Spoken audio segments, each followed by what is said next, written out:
अवर्णनीय है जी।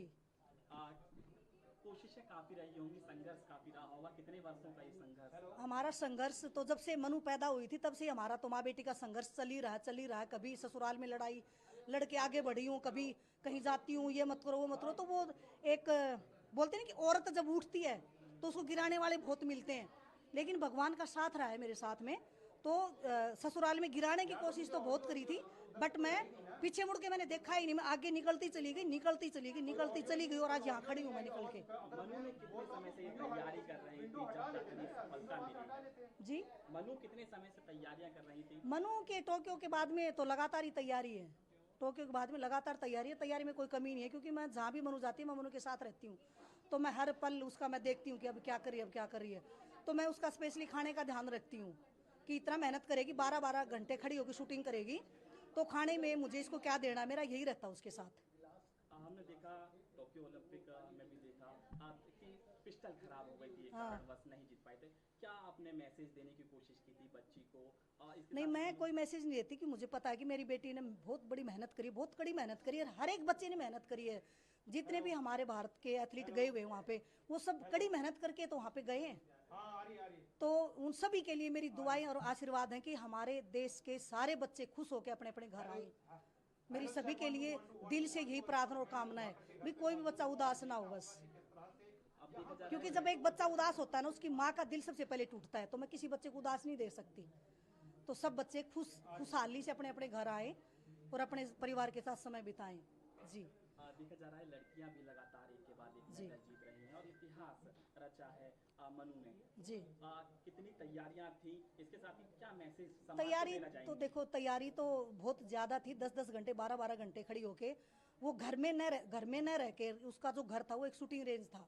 मनु का पहला घर शूटिंग रेंज। बाद में सोने के लिए इस मेरे पास आती थी वो, और हम भी क्या करते थे, दोपहर को खाना लेके मनु के साथ शूटिंग रेंज पे जाते थे हम। तो शाम को जब वो वापस आती थी तब हम उसके साथ आते थे। समाज हाँ को जी। क्या मैसेज देना चाहेंगे, क्योंकि जब महिलाएं या लड़कियां समाज को मैं मैसेज यही देना चाहूंगी कि मुझे भी, मैं जब ससुराल में मैंने स्कूल में जाना शुरू किया था तो मुझे मेरे ससुराल जनू नहीं कि तू क्या करने जाती है, तुझे क्या ही आता है, तुझे तू 5,000 की नौकरी के लायक नहीं है। इतने कमेंट मेरे को इतना हरास किया था उन्होंने, फिर भी मेरे दिमाग में ये आया कि नहीं, मुझे आगे बढ़ना है। मनुष्य जन्म बार बार नहीं मिलता है। मैं गुरुकुल में पढ़ी लिखी हूँ, तो मेरे जो संस्कार थे यही सिखाए गए थे कि जो आपके साथ अन्याय हो रहा है उससे आपको दबना नहीं है, उससे डरना नहीं है, आगे बढ़ो और बढ़ते चले जाओ, पीछे मुड़ के मत देखो। तो मैं स्कूल में 15 साल रही हूँ, कभी मेरा ससुराल वालों ने साथ नहीं दिया। मैं हमेशा उनके खिलाफ होकर के, उनसे ऊपर होकर के स्कूल मैं गई हूँ जी। और स्कूल में भी मैंने तन मन धन से काम किया है।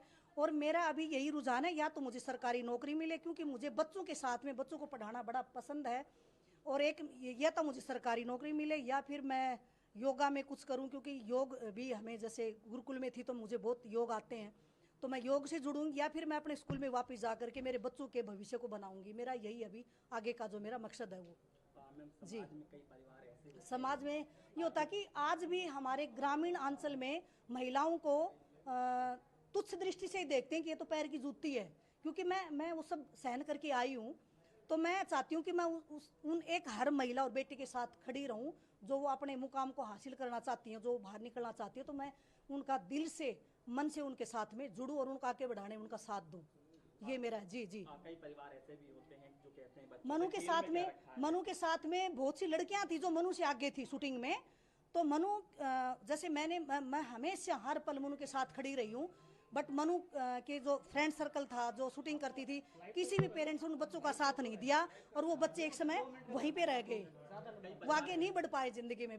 मनु को इतना दुख होता था कि मम्मी, मनु मेरे को ये बोलती, मम्मी उन पेरेंट्स, उन बच्चों के माँ बाप उनका साथ नहीं दे रहे, तो आप इस बच्चे को गोद ले लो, आप इसको भी गोद ले लो, आप उसको भी गोद ले लो। मनु चाहती है कि जो बच्चा करना चाहता है ना, पेरेंट्स दिल से उनके साथ खड़ा रहे, और जो करना चाहते हैं साथ निभाएं, जहाँ जाना चाहते हैं साथ में पेरेंट्स जरूर रहें, क्योंकि बिना पेरेंट्स के बच्चा आगे नहीं बढ़ पाता है। पहला सपोर्ट माँ बाप का होता है कई परिवार जी ऐसे होते हैं जो बच्चों को कहते हैं कि खेल में क्या रखा है।